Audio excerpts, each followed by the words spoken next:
Madame, Monsieur, bonjour. La presse est considérée comme un lien majeur de communication permettant aux hommes politiques d'échanger avec les citoyens. C'est aussi un moyen d'attirer l'attention de l'État sur un certain nombre de mécontentements. Elle permet aussi, en un mot, de mettre en exergue l'opinion publique, d'où l'expression de quatrième pouvoir qui désigne la presse très souvent muselée, enfermée et assassinée. Tous les 3 mai, célébration de la Journée mondiale de la liberté de la presse, occasion pour parler de la force ou non de ce quatrième pouvoir, de son contrepoids en Côte d'Ivoire et aussi de liberté. Guillaume Bato est notre invité pour en parler. Guillaume Bato est le secrétaire général du syndicat national des professionnels de la presse en Côte d'Ivoire. Guillaume Bato, bonjour. Bonjour. Merci d'avoir accepté notre invitation. Selon le dernier rapport de Reporters sans frontières, la Côte d'Ivoire, qui s'est située à la 81e place, concède une place et se retrouve à la 82e. Alors, quel est votre regard, votre avis sur ce rapport du RSF? Je pense que si on considère tout ce qui s'est passé en 2017 en Côte d'Ivoire relativement à la liberté de la presse, ce n'est pas cher payé. Parce que la Côte d'Ivoire aurait pu se retrouver plus bas.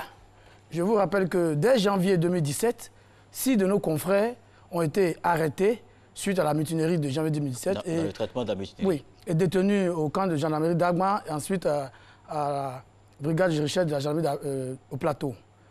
6 mois plus tard, en mai, 2 autres journalistes ont été arrêtés et détenus dans les mêmes conditions. En janvier 2018, notre consoeur Olga Otro du Nouveau Réveil a été molestée par les policiers, à l'enceinte même du parquet, à l'occasion de ce qu'on a appelé l'affaire du député contre la policière. Mais déjà en novembre 2017, un de nos confrères, Jedmel César, avait été aussi molesté, bastonné, blessé par des agents de force de l'ordre commis au déguerpissement dans les environs de l'hôpital général de Port-Boué. Si on fait un bref résumé, 2017 a été très difficile pour les journalistes en Côte d'Ivoire. Donc, perdre une place, je pense que ce n'est pas cher payé pour la Côte d'Ivoire. Alors, Guillaume Bato, on a l'impression que vous avez un tableau très noir de la situation de la liberté de la presse en Côte d'Ivoire, alors qu'en 2012, on était à la 159e place. Donc, on voit quand même la différence, il y a l'évolution. Ce n'est pas moi qui noircis le tableau. Ceux qui frappent les journalistes, ceux qui les arrêtent, qui les détiennent en prison, c'est eux qui noircissent le tableau. Ce que je vous ai dit, ce sont des faits. Est-ce qu'en janvier 2017, 6 journalistes n'ont pas été arrêtés, détenus pendant un peu plus de 72 heures au camp de gendarmerie d'Agma? Ce n'est pas la place des journalistes. Donc, ceux qui noircissent le tableau de la Côte d'Ivoire, ce n'est pas Guillaume Bato, c'est ceux qui détiennent les journalistes contre la loi, en violation flagrante de la loi en Côte d'Ivoire. Voilà la situation.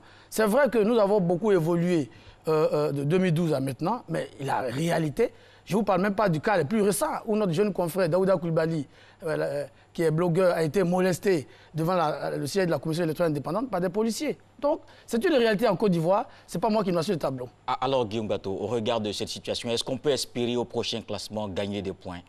Oui, mais il ne suffit pas d'espérer. Il faut que les autorités agissent. Sur tous les cas que je vous ai cités, jusqu'à aujourd'hui, la plainte de notre confrère César Jedmel devant la brigade de gendarmerie de Port-Boué est restée sans suite.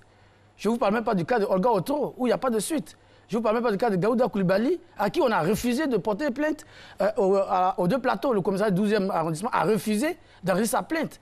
Donc nous sommes dans une situation où il faut que chacun comprenne que les journalistes ne sont pas les ennemis des forces de l'ordre, que les journalistes ne sont pas les ennemis des autorités politiques. Et que de la façon, un ministre fait son travail pour faire avancer la Côte d'Ivoire, les journalistes doivent avoir le droit de faire leur travail partout sur le territoire national sans être inquiétés. Et les journalistes aussi ont un devoir. Est-ce qu'ils sont professionnels? Mais bien entendu, les journalistes sont professionnels. Vous savez, moi j'aime toujours... en Côte d'Ivoire, on aime déplacer les problèmes. Je ne connais pas de métier où il n'y a pas de faute professionnelle. Les maçons font des fautes professionnelles, les médecins en font, les avocats en font. Mais quand il s'agit des journalistes... C'est un argument, Guillaume Bato, c'est un argument quand même trop facile. Vous vous cachez derrière ça, vous vous rendez coupable de forfait. Non, il n'y a pas de forfait. Est-ce que vous pouvez me donner un cas de forfaiture dans la presse? La presse commet des erreurs comme n'importe quel être humain. Je dis n'importe quelle profession. Même le président de la République fait des erreurs. Est-ce que vous pensez que toutes les décisions que le président va prendre à Côte d'Ivoire sont de bonnes décisions? Bon, là, nous parlons des journalistes. Non, je viens. On va rester là. Les ministres, les députés, les avocats, tout le monde fait des erreurs. Ce n'est pas parce que c'est les journalistes. Mais Guillaume Bato, c'est un argument qui n'est pas suffisant. Mais pourquoi? Ce n'est pas suffisant parce qu'en en tant que journaliste, on a l'éthique, on a déontologie, on a des organes de régulation et d'autorégulation, on est plus ou moins informé de ce qu'on devait. Est-ce que vous savez qu'à la nomination de chaque gouvernement, il signe une charte d'éthique? Mais il y a des erreurs dans les ministères. Ce que je veux dire, il ne faut pas qu'on reste dans ce débat. C'est vrai, il y a des erreurs qui sont commises, mais il y a des structures qui sont là pour faire le travail de régulation. Le CNP pour la presse écrite, la AK pour la presse audiovisuelle.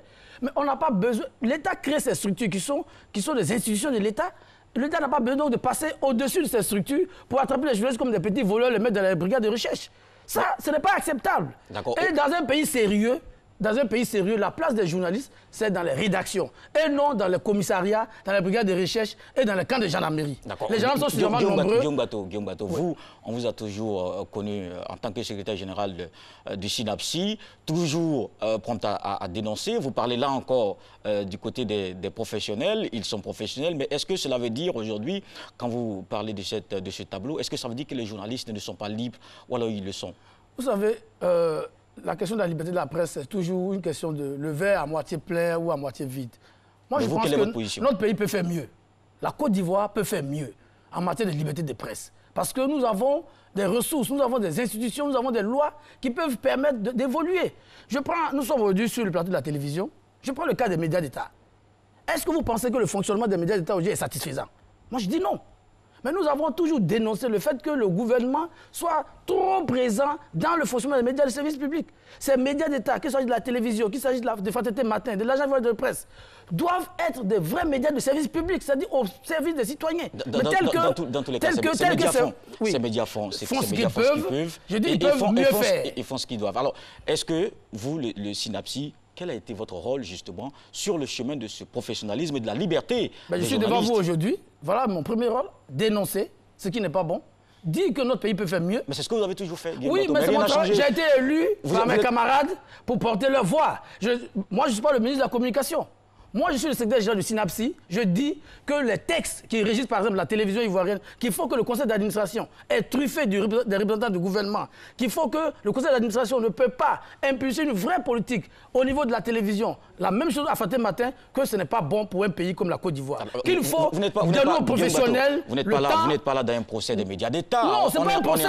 C'est une proposition. Ce que je dis, ce n'est pas un procès. Nos camarades qui sont ici font du bon travail, mais on peut faire mieux. La Côte d'Ivoire, vous voyez, ça fait souvent pitié. Quand vous sortez de notre pays, les pays comme le Sénégal, des pays comme le Burkina Faso, des pays comme le Bénin, mais c'est tous les jours des débats vraiment où toutes les couches de la société ont droit à la parole. Aujourd'hui, ce n'est pas la faute de nos confrères. Je ne critique pas nos confrères. Je dis, c'est le fonctionnement. Tant qu'on aura le conseil d'administration qu'on a dans les médias d'État, ce n'est pas seulement pour la télévision, c'est pareil pour Fraternité Matin, c'est pareil pour l'AIP. Tant que ce sera... C'est pareil aussi pour la presse privée. Non, la presse c'est un peu différent, parce que ça appartient à des organes privés, mais les médias d'État, c'est nos impôts, en tant que citoyens. C'est pour ça que nous sommes regardants sur ce qui se passe dans les médias d'État. D'accord, on va généraliser le débat. Revenons à... C'est important. Oui. Qu'est-ce qui fait qu'aujourd'hui, le quatrième pouvoir n'a pas de pouvoir? Mais justement, ce que je dis, si le pouvoir a vidé sa substance, vous voyez, la télévision, ça a un aspect magique. C'est dans un des médias les plus importants. Mais si la télévision est empêchée de faire le débat... Guillaume Bateau, vous revenez encore sur la question des médias d'État, alors que je souhaite qu'on parle de façon générale. Non, je souhaite qu'on parle de façon générale de la presse comme quatrième pouvoir qui n'a pas de pouvoir. Oui, il n'a pas de pouvoir parce que je prends la presse privée. Aujourd'hui, Edipresse, c'est une entreprise publique qui distribue les journaux, n'a plus les moyens de faire son travail. Ce qui fait que les journaux ne sont pas distribués sur l'ensemble du territoire. Ce qui fait que nos concitoyens n'ont pas accès à l'information. Et l'État sait. Donc il faut régler le problème d'Edipresse, par exemple. Parce que, avant que je ne vienne, quand je faisais ma revue de presse hier, le directeur général d'Edipresse a dit qu'il ne peut plus payer les chèques aux entreprises de presse, par exemple.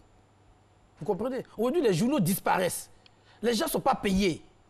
Les journalistes ne sont pas payés. Ils vivent de per diem, de raquettes. Oui, justement. Là, c'est une question aussi qui, effectivement, affecte la liberté de la presse. Oui, la question de la convention collective. Mais n'est pas appliquée. Le CNP, il y a 2 ou 3 ans, avait même fermé certains titres parce que la convention n'était pas respectée. Vous, les professionnels, en tant que syndicat qui devez être en première ligne de ce combat, eh bien, Guillaume Bateau, comme d'habitude, vous dénoncez et c'est tout. Non. Vous savez, dans un pays, chacun doit faire son travail. Le CNP, qui fait beaucoup de défauts, je le salue, le CNP, je salue le président Lacpé, qui a fait beaucoup de défauts depuis qu'il a été nommé à cette structure, mais est confronté à une réalité. Parce qu'il y a souvent des structures qui contournent les décisions. Nous avons fait des propositions pour pouvoir s'assurer que les travailleurs sont effectivement payés à la convention collective, il faut demander de relever des comptes bancaires, les ordres de virement. On nous a toujours opposé, oui, les secrets bancaires, alors qu'on demande tous les bulletins à remettre au CNP. Donc, il n'y a plus de secret bancaire. Si je donne mon bulletin de salaire au CNP, pourquoi le CNP ne peut pas vérifier auprès de ma banque si mon virement a été fait? Quelle est la solution pour appliquer la convention collective? La solution, c'est que l'État prenne ses responsabilités, à travers le CNP, à travers le ministère de la Communication, que toutes les entreprises de presse qui ne payent pas leur travail à la convention collective ferment. C'est ce qui avait été fait, alors qu'on a entendu d'autres professionnels appeler à la reprise, à la clémence. Oui, mais c'est professionnel. Moi, je ne sais pas. Quelqu'un qui peut aimer ne pas être payé, ça, c'est son problème. Moi, je travaille. À la fin du mois, j'ai envie d'être payé. Est-ce que, Kolo, tu penses que si on finit cette émission, à la fin du mois, tu n'as pas payé, tu seras content? Non, tu ne pourras plus venir ici. Donc, il faut que les gens cherchent à éviter de louvoyer avec les questions essentielles. Un travailleur, il doit être payé à la fin du mois. Dans la presse écrite, malheureusement, ce n'est pas le cas aujourd'hui. Et les journaux ferment les uns après les autres. Parce que la distribution n'est pas faite. Parce que le soutien de l'État n'est pas suffisant. La Côte d'Ivoire peut faire mieux dans tous ces domaines-là. Parce que des pays moins nantis que le nôtre font mieux. Dans tout ça, la presse et son rôle de contre-pouvoir, c'est finalement un rêve en Côte d'Ivoire. Ben, je vais dire que c'est un cauchemar. C'est même pas un simple rêve, c'est un mauvais rêve. En Côte d'Ivoire, être journaliste, c'est choisir la pauvreté, c'est choisir la misère. Mais comme certains comme nous, on a choisi de faire ce métier, on se bat pour que les gens comprennent qu'on n'est pas condamné à la pauvreté. Que quand on devient journaliste, c'est pour se mettre au service de son pays, pour aider son pays à évoluer. Et il faut que nos gouvernants et que nos dirigeants le comprennent. Que nous pouvons faire mieux. On ne peut pas se contenter de ce que nous vivons en tout moment. Parce que je dis, autour de nous, ça évolue. Autour de nous, ça évolue, autour de nous, ça bouge. Vous allez au Ghana, vous allez au Burkina, je l'ai dit, au Sénégal. Mais la presse est bouillonnante. Mais en Côte d'Ivoire, on est encore comme si les gens sont nostalgiques du parti unique. Malheureusement, c'est ça. Mais il faut rompre avec le parti unique. Le parti unique, c'est fini depuis plus de 30 ans. Oui, quels sont aujourd'hui les freins à l'exercice justement de ce plein pouvoir de la presse? D'abord, le premier frein, c'est le manque de volonté politique. S'il y a la volonté politique aujourd'hui, nous aurons des médias de service public dans le secteur public. Nous aurons des médias privés forts où l'État va apporter tous les moyens nécessaires pour la formation, pour l'éducation, pour la sensibilisation, pour la distribution. Tout ça, c'est la volonté politique. Mais est-ce que vous ne pensez pas quand même que l'État fait aussi des efforts? On a le fonds de développement de soutien à la presse. L'État fait des efforts, mais nous demandons que l'État fasse plus. Parce que nous sommes loin du compte. C'est ça qui est la réalité. Nous sommes loin du compte. Je vous dis, je prends un petit exemple. La maison de la presse. En Côte d'Ivoire, vous connaissez notre maison de la presse, c'est au Plateau. Au Sénégal, la maison de la presse du Plateau, c'est un immeuble de 7 étages. Vous voyez la différence? C'est une question de volonté politique. Elle a coûté 7 milliards à l'État sénégalais. En Côte d'Ivoire, c'est un bâtiment colonial dans lequel a vécu le général Tani à l'époque et qu'on a concédé, que le général Gueye a concédé aux journalistes en 2000. Au Sénégal, c'est un immeuble de 7 étages. D'accord. Voilà ce qui nous manque en Côte d'Ivoire. La volonté des pouvoirs publics de faire des médias un vrai partenaire, un vrai moyen de développement économique et social. Mais une presse corruptible et militante, est-ce qu'elle peut jouer ce rôle de contre-pouvoir? Je dis, on déplace les problèmes. Kolo, si tu n'as pas de salaire, tu vas chercher des moyens de suivi ailleurs.